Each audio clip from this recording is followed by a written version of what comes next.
श्रोते हो, कर्मवीर भाऊराव पाटील यांचा 9 मे हा स्मृतिदिन. कर्मवीर भाऊराव पाटील यांनी आपले संपूर्ण जीवन हे समाजासाठी समर्पित केलं होतं. कमवा आणि शिका ही संकल्पना मांडली. ती केवळ गरीब विद्यार्थ्यांसाठी सोय नव्हती, तर आत्मनिर्भरतेचे धडे देणारी ती शिकवण होती. शिकण्यासाठी कुणावर अवलंबून न राहता स्वतःच्या श्रमातून शिक्षण मिळवावं ही त्यामागची भावना होती, प्रेरणा होती. आणि याच अनुषंगानं आज आकाशवाणीच्या स्टुडिओमध्ये आपण आमंत्रित केलेलं आहे प्राध्यापक दादाराव श्रीमंत डांगे, कुमठे महाविद्यालय कुमठे यांना. सर, आकाशवाणीच्या स्टुडिओमध्ये तुमचं खूप खूप मनापासून स्वागत. धन्यवाद मॅडम. खरं तर धर्म, जात, पंथ, प्रांत या पल्याड विश्व आहे ज्ञानाचे, असं आपण म्हणतो. समाजासाठी कर्मवीर भाऊराव पाटील यांनी आपलं संपूर्ण जीवन समर्पित केलेलं आहे. तर कर्मवीर भाऊराव पाटील यांच्या बालपणाविषयी आमच्या श्रोत्यांना थोडक्यात काय माहिती सांगाल? आणि त्याचबरोबर त्यांना शिक्षणासाठी आपलं जीवन समर्पित करण्याची प्रेरणा नेमकी कशामुळे मिळाली?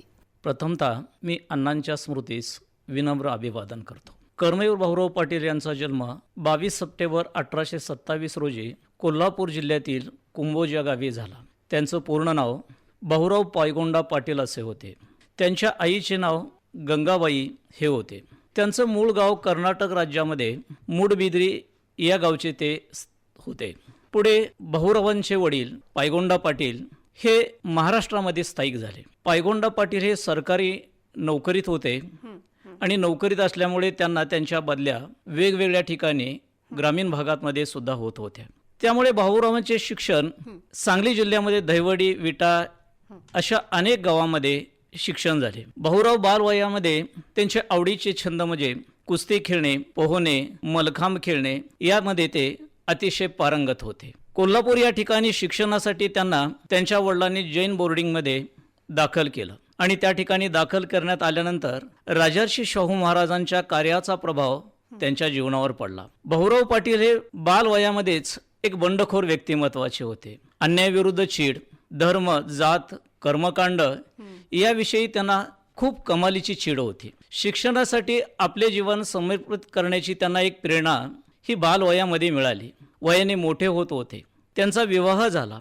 एकदा त्यांच्या घरी पाहुणे आले आणि भाऊरावांची पत्नी त्यांना कर्मवीर भाऊराव पाटलांना जेवण वाढत होती. तेवढ्यात पाहुण्यांनी पायगोंडा पाटील यांना एक प्रश्न विचारला, तुमचा मुलगा सध्या काय करतो? तेव्हा भाऊरावांच्या वडिलांनी जे उत्तर दिले ते उत्तर भाऊरावांची पत्नी लक्ष्मीबाई यांनी ते ऐकले. ते जेवू वाढत असताना भाऊरावांच्या ताटामध्ये त्यांच्या लक्ष्मीबाईच्या अश्रूचा एक थेंब पडला. भाऊराव जिद्दी स्वभावाचे होते. भाऊरावांनी तेव्हा ठरवलं की आता आपण काहीतरी करून दाखवलं पाहिजे. हा अपमान भाऊरावांना खूप असह्य झाला आणि या असह्य झालेल्या अपमानामुळे भाऊराव निश्चित काहीतरी कर्मवीर भाऊराव पाटलांनी ठरवलं आणि काहीतरी करून दाखवण्याच्या इच्छेने ते बाहेर पडले. तेव्हा त्यांनी सातारा या ठिकाणी शिकवणे घ्यायला सुरुवात केली. पुढे त्यांनी कंपनीमध्ये काही महिने काम केलं आणि हे काम करत असताना कंपनीमध्ये तिथं तयार होणाऱ्या ज्या वस्तू आहेत त्या ग्रामीण भागामध्ये विक्रेत्याचं ते काम करत होते. तिथली खेडी, त्या गावामध्ये त्यांना शिक्षण न घेतलेली निरक्षर मुलं, निरक्षर कुटुंब अशी खूप आढळून आली. अण्णांनी त्याच वेळेस ठरवलं की आपण आता या शिक्षण क्षेत्रामध्ये आपण काहीतरी केलं पाहिजे. शिक्षणाशिवाय समाजाची प्रगती होत नसते. ज्या भागामध्ये ज्या मुलांना गोरगरीब असतील, ती बहुजनांची मुलं असतील, यांच्या मनामध्ये जर बदल व्हायचा असेल, यांची परिस्थिती जर सुधारायची असेल तर शिक्षण हे एकमेवच माध्यम आहे की त्या व्यक्तीची परिस्थिती बदलू शकते, त्या व्यक्तीच्या ज्ञानामध्ये भर घालू शकते. म्हणून अण्णांनी शिक्षण क्षेत्रामध्ये पदार्पण करण्याचं ठरवलं होतं. त्या काळामध्ये सुरुवातीच्या त्यांच्या आयुष्याबद्दल, त्यांना मोठं होताना आलेल्या आव्हानांबद्दल आपण या ठिकाणी सांगू शकता का? भाऊरावांनी जेव्हा सातारा या ठिकाणी शिकवणे घ्यायला सुरुवात केली तेव्हा भाऊरावांच्या मनामध्ये जी शिक्षणाविषयी जिद्द निर्माण झाली तेव्हा भाऊरावांनी काय केलं, ग्रामीण भागामध्ये पहिल्यांदा वाडी वस्ती असतील, ती दुर्गम भाग असतील, ज्या ठिकाणी शाळा महाविद्यालयाची सोयच नव्हती, ही मुलं निरक्षर होती आणि अशा भागामध्ये गेल्यानंतर पहिल्यांदा त्यांनी अभ्यास केला. हा मागासलेला भाग आहे, कुटुंबाची फारशी प्रगती झाली नाहीये, आर्थिकदृष्ट्या ही कुटुंब कुपोषित आहेत आणि ही जर सशक्त व्हायची असतील तर त्याच्याला एकमेव माध्यम म्हणजे शिक्षण दिल्यानंतरच त्याचे विचार बदलतील. त्यासाठी त्या लोकांना शिक्षणाच्या प्रवाहामध्ये आणण्यासाठी शिक्षण हे किती महत्त्वाचं आहे हे त्यांना पहिल्यांदा समजून द्यावं लागेल आणि ते समजून दिल्यानंतरच त्यांच्या मनाचं परिवर्तन होईल. भाऊराव पाटील यांचं संपूर्ण आयुष्य हे समाजसेवेसाठी त्यांनी वाहिलेलं होतं. त्यांना शिक्षणाच्या माध्यमातून समाज सुधारायचा होता. पण ही जाणीव त्यांच्या मनात नेमकी कुठून आली? कोणत्या समाजसुधारकांचा पगडा त्यांच्या डोक्यावर होता किंवा कसा विचार करत होते ते? कर्मवीर भाऊराव पाटील हे जेव्हा कोल्हापूरमध्ये बोर्डिंगमध्ये होते, या बोर्डिंगमध्ये अनेक जाती धर्माची मुलं होती आणि मुलं शिकत असताना त्याच्यामधली जी विषमता आहे ही अण्णांना प्रथम प्रकर्षाने जाणवली आणि जाणवल्यानंतर त्याच कालखंडामध्ये महात्मा फुलेंच्या सत्यशोधक समाजाचा प्रभाव अण्णांच्या जीवनावर होता. बरोबर. आणि सत्यशोधक समाजाचं काम काय आहे?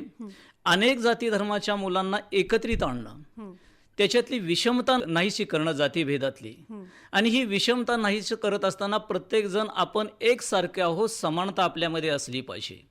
हे महात्मा फुलेच्या सत्यशोधक समाजाचे ही जी तत्त्व होती ती अण्णांच्या मनावर खूप भिनलेली होती आणि त्याच कालखंडामध्ये राजर्षी शाहू महाराजांच्या कार्याचा देखील प्रभाव कर्मवीर भाऊराव पाटलांच्या मनावर होता. त्याच्यामुळं हे शिक्षणाचं काम सत्यशोधक समाजाच्याच कार्याने अण्णांनी पुढे नेण्याचं ठरवलं. बरोबर आहे. शिक्षण हेच सामाजिक परिवर्तनाचं शक्तिशाली साधन आहे असं ते म्हणायचे. हा त्यांचा ठाम असा विश्वास होता. त्यांनी गरीब शेतकरी श्रमिकांच्या मुलांसाठी रयत शिक्षण संस्था स्थापन केली. तर कर्मवीर भाऊराव पाटील यांनी रयत शिक्षण संस्था कधी स्थापन केली आणि त्यामागचा उद्देश अजून या ठिकाणी आपण काय सांगाल? कर्मवीर भाऊराव पाटलांनी ही जी रयत शिक्षण संस्था होती ही सातारा जिल्ह्यामध्ये काले या गावी एक सत्यशोधक समाजाची परिषद आयोजित केली होती आणि त्या ठिकाणी अण्णांच्या लक्षात आलं, कर्मवीर भाऊराव पाटलांच्या, की रयतेसाठी आपण काय करू शकतो. रयत म्हणजेच जनता, लोक. ह्या बहुजन समाजासाठी, गोरगरिबांच्या मुलासाठी, वाडी वस्तीवर दुर्गम भागात राहणाऱ्या मुलांसाठी आपण जर ही शाळा सुरू केली तर निश्चितच शिक्षणातली जी गरीब श्रीमंत दरी आहे ही कमी होईल, विषमता कमी होईल, प्रत्येकजण आपण सारखे आहोत ही एकतेची भावना त्याच्या मनामध्ये निर्माण होईल.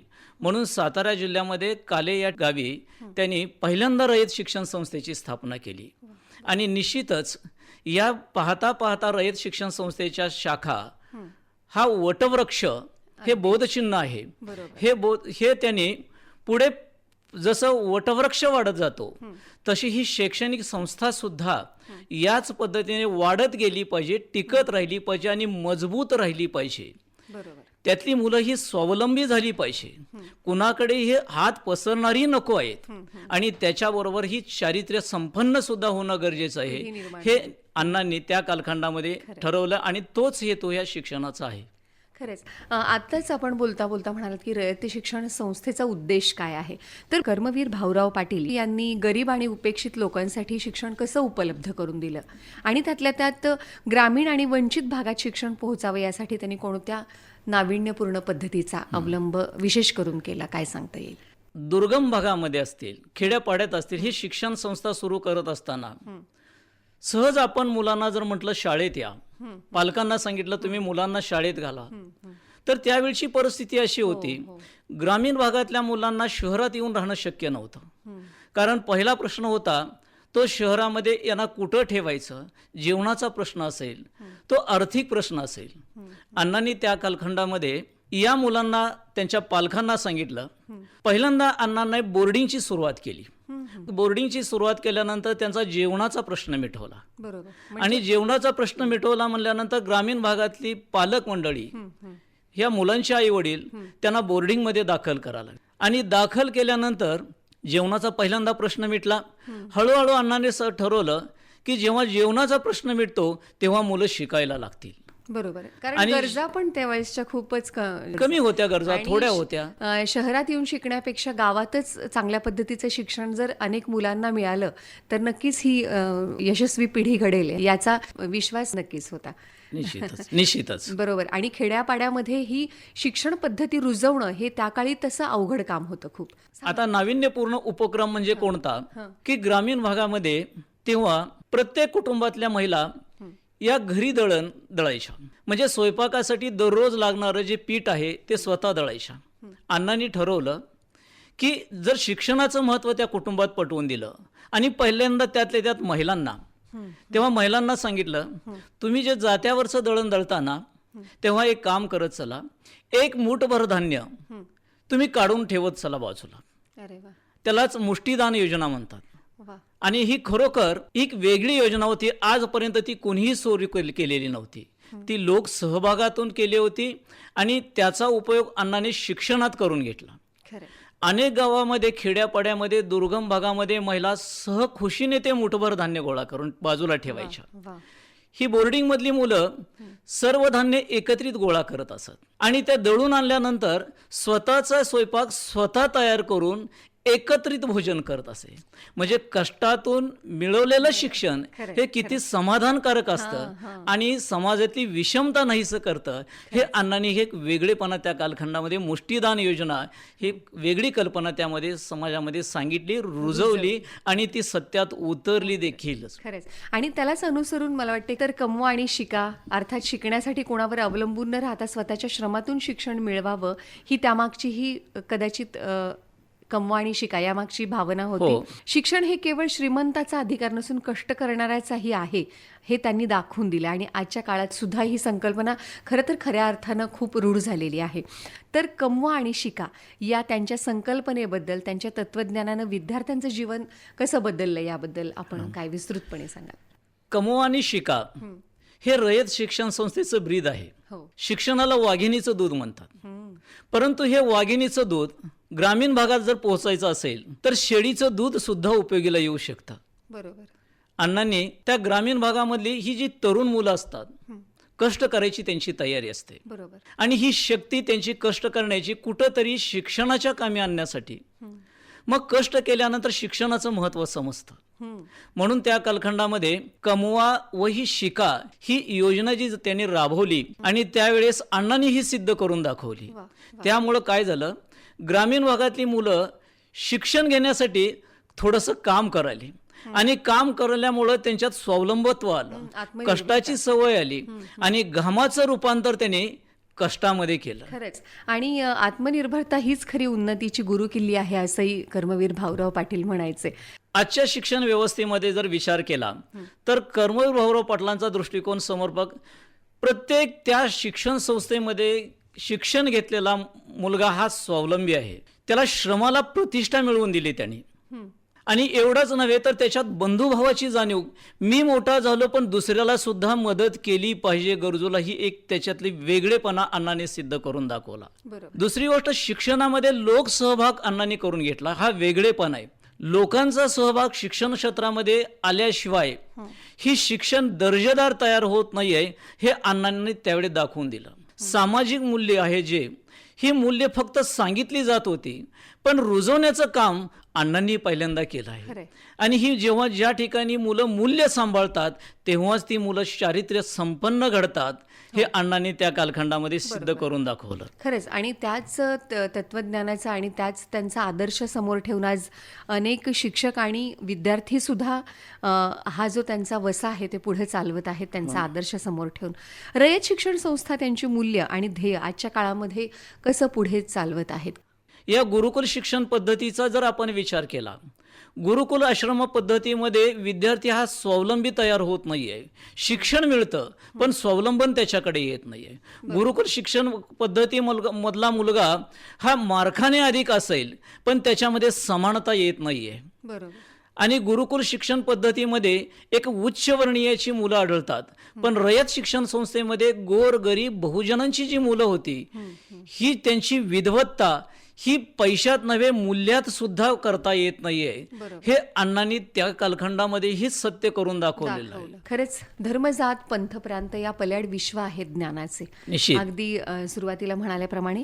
तर महाराष्ट्रात आणि त्या पलीकडे त्यांचा वारसा कसा जपला जातो याबद्दल आपण काही सांगू शकाल? आज महाराष्ट्रामध्ये रयत शिक्षण संस्थेच्या साधारणपणे 751 संस्था आहेत आणि या संस्था ज्या आहेत त्या संस्थेमध्ये ज्ञानदानासाठी 13,500 लोक आज ज्ञानदान करतात.